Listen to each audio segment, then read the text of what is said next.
আজ 3 দিন তুমি আমার টেলিফোন রিসিভ করছো না, আমার সাথে কথা বলছো না। আমি তোমার সাথে কথা বলতে চাই না। আমার দুটো প্রশ্নের উত্তর দাও। প্রশ্ন দুটো? এমন কি হয়েছে যে তুমি চলে এলে? কি করেছি আমি?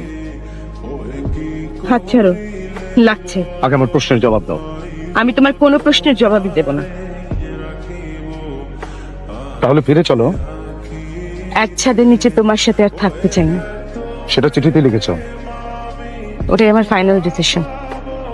আমি একা থাকতে চাই। আমি বাবার সাথে থাকবো। অতি অতি? কি অর্তি? অর্তি আমার কাছে থাকবে। একতরফা ভাগ বাটোয়ারা করছো। আমি তোমার সাথে আর কোনো কথাই বলতে চাই না। শিলা, শিলা কি হয়েছে খুলে বলো। দেখো মামুন, আমি এখনো তোমাকে ভালোবাসি, তাই তোমার সাথে কোনো কথা বলতে চাচ্ছি না, তোমার সাথে থাকতেও চাচ্ছি না। আমি তোমার কথা কিছুই বুঝতে পারছি না। অবশিষ্ট ভালোবাসাটুকু শেষ হয়ে যাবে।